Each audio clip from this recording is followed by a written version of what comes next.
अगर आप automation field में काम करते हैं तो आपने एसएसआर आउटपुट और रिले आउटपुट के बारे में सुना ही होगा। और इस वीडियो में मैं आपको यह समझाऊंगा कि क्या डिफरेंस होता है एक सॉलिड स्टेट रिले के बीच में और एक इलेक्ट्रोमैकेनिकल रिले के बीच में।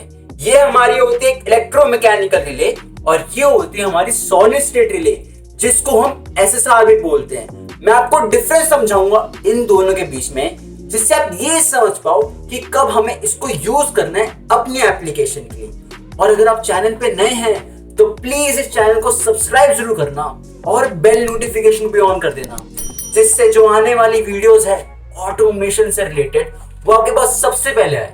और अब आगे की वीडियो को इंट्रो के साथ स्टार्ट करते हैं।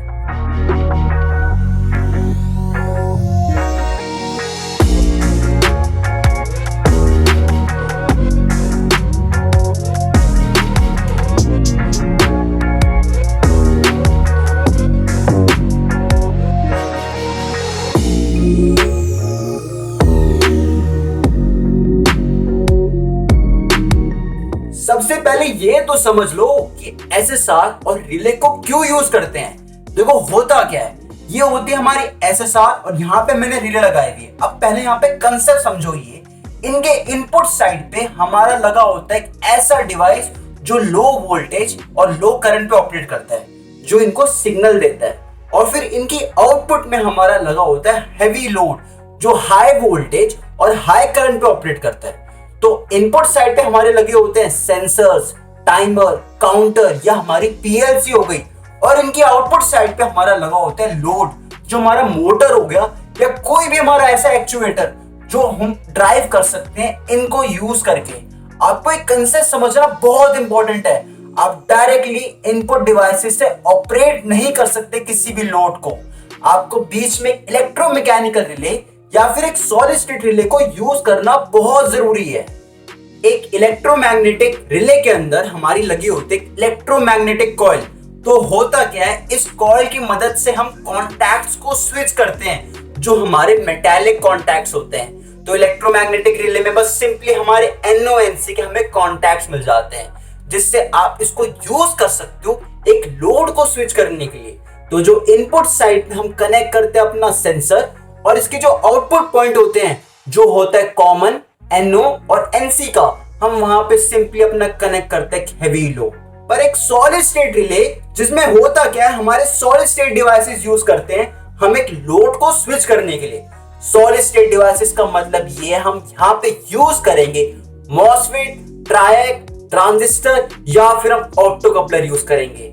अब यहाँ पे जो स्विचिंग है वो डिफरेंट है as compare to electromagnetic relay में, जिसकी वजह से इन दोनों के बीच में डिफरेंस आता है, जिससे आप ये समझ पाओगे कि कब किसको किस एप्लीकेशन के लिए यूज करना है। कुछ एप्लीकेशन में आपकी एसएसआर यूज होगी, कुछ एप्लीकेशन में आपकी रिले यूज होगी। इस वीडियो में मैं आपको दोनों के डिफरेंस बताऊंगा, जिससे आप ये समझ पाओ कि कब किसको एप्लीकेशन के लिए यूज करना है। सबसे पहला डिफरेंस ये है कि हमारे इलेक्ट्रोमैग्नेटिक रिले में हमारे मूविंग कॉन्टैक्ट्स होते हैं, जिसकी वजह से इलेक्ट्रोमैग्नेटिक रिले की लाइफ लिमिटेड रहती है, क्योंकि कोई भी मैकेनिकल पार्ट हो उसकी कुछ ना कुछ एक फिक्स लाइफ होती है एज कंपेयर टू वो डिवाइसेस जिनमें हमारे सॉलिड स्टेट के पार्ट्स लगे हुए हैं, जिसमें हमारे ट्रांजिस्टर हो गए या जिसमें हमारे मॉसफेट या ट्रायक हो गए।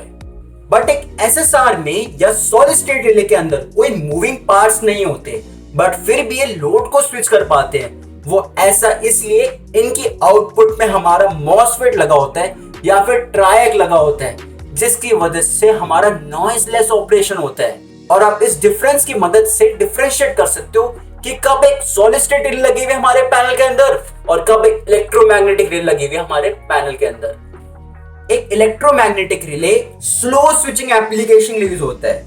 अब पहले समझो क्यों स्लो स्विचिंग हो रही है। वो ऐसा इसलिए होता है, रिले को कुछ टाइम लगता है कॉइल को एनर्जाइज करने में और कॉन्टैक्ट्स कंप्लीट करने में, जो मिनिमम कम से कम 30 मिलीसेकंड होता है। तो 30 मिलीसेकंड आपको तो लग रहा है बहुत कम है ऑलरेडी, बट इंडस्ट्री में ऐसी बहुत सारी एप्लीकेशन है जहां पे हमें फास्ट स्विचिंग करनी होती है और 30 सेकंड का टाइम बहुत ज्यादा है। तो electromagnetic relay usually slow switching application में यूज होती है। बट एक सॉलिड स्टेट रिले में जहां पे आउटपुट में हमारा मॉसफेट और ट्रायक लगा हुआ है, ये हमारा फास्ट स्विचिंग एप्लीकेशन में यूज होता है, जिसकी वजह से हम मिनिमम जो स्विचिंग कर सकते हैं, जो स्पीड होती है स्विचिंग की, वो 1 मिलीसेकंड तक की हो सकती है। तो आप देख सकते हो इस एसएसआर को हमें कहां यूज करना है, जहां पे भी फास्ट स्विचिंग एप्लीकेशन हो, जहां पे हमारा इनपुट बहुत तेजी से सिग्नल दे रहा है और उसी के अकॉर्डिंगली हमें आउटपुट को स्विच करना है, तब आप एक सॉलिड स्टेट रिले को यूज करोगे। तीसरा डिफरेंस जो आपको जानना बहुत जरूरी है, एक इलेक्ट्रोमैग्नेटिक रिले में जो कॉइल की वोल्टेज होती है या जो इस रिले को ऑपरेट करने की वोल्टेज होती है वो फिक्स होती है। कहने का मतलब बहुत सिंपल है, अगर 24 वोल्ट डीसी की रिले है तो वो 24 वोल्ट डीसी पे ही ऑपरेट करेगी। पर जहां पे बात आती है हमारे एक सॉलिड स्टेट रिले के बारे में, सॉलिड स्टेट रिले में एक रेंज लिखी होती है इनपुट में, जैसे इस पे लिखी होती है 3 से 32 वोल्ट डीसी, जिसका मतलब ये आप इनपुट में कोई भी वोल्टेज दो, 5 वोल्ट दो, 10 वोल्ट दो, 12 वोल्ट दो, तो ये हमारी सॉलिड स्टेट रिले ऑपरेट करेगी। तो एक एडवांटेज है एसएसआर का कि कोई भी आपके ऐसी एप्लीकेशन हो जहां पे आपको लोड स्विच करना है और आपके इनपुट डिवाइसेस अलग अलग वोल्टेजेस के हैं, तो आप एसएसआर को यूज कर सकते हो। आप रिले भी यूज कर सकते हो, बट आपको उस वोल्टेज की रिले खरीदनी पड़ेगी। 12 वोल्ट पे ऑपरेट करना है तो आपको 12 वोल्ट डीसी की रिले अलग से ऑपरेट करनी पड़ेगी। 24 वोल्ट डीसी पे ऑपरेट करना है तो 24 वोल्ट डीसी की रिले अलग से लेनी पड़ेगी। चौथा डिफरेंस जो आपको जानना बहुत जरूरी है वो है आर्किंग का प्रॉब्लम। होता क्या है, ये होती है हमारी इलेक्ट्रोमैग्नेटिक रिले, और जब रिले के कॉन्टैक्ट्स ओपन और क्लोज होते हैं जिसकी वजह से हमारी आर्किंग होती है। और वो कब होती है, जब हमारा एक इंडक्टिव लोड यूज होएगा और जब हमारा एक कैपेसिटिव लोड होएगा। इंडस्ट्री में बहुत सारे इंडक्टिव और कैपेसिटिव लोड होते हैं। इंडक्टिव लोड का मतलब होता है मोटर का लोड की बात कर रहा हूं मैं यहाँ पे। तो जैसे हम इसकी आउटपुट में एक मोटर को कनेक्ट करते हैं तो स्टार्टिंग का जो इनरश करंट होता है उसकी वजह से आर्च पैदा होती है कॉन्टैक्ट्स के बीच में, जिससे क्या होता है कुछ टाइम के बाद जो रिले के जो कॉन्टैक्ट्स हैं वो आपस में वेल्ड हो जाते हैं, जिससे रिले की लाइफ कम हो जाती है। बट एक एसएसआर में ऐसी प्रॉब्लम नहीं होती। आजकल जितनी भी एसएसआर आती है इसमें कोई मूविंग पार्ट्स तो होते नहीं है।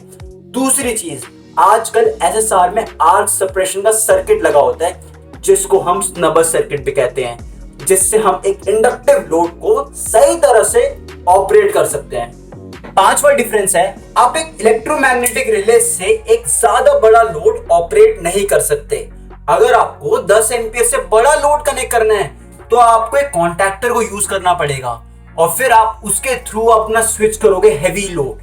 बट आजकल जितनी भी एसएसआर आती है सॉलिड स्टेट रिले, वो अलग अलग रेटिंग की आती है। जैसे ये जो एसएसआर है ये 16 एम्पीयर की एसएसआर है, वैसे ही इसी साइज में 16 एम्पीयर, 25 एम्पीयर, 90 एम्पीयर तक की हमें एसएसआर मिलती है।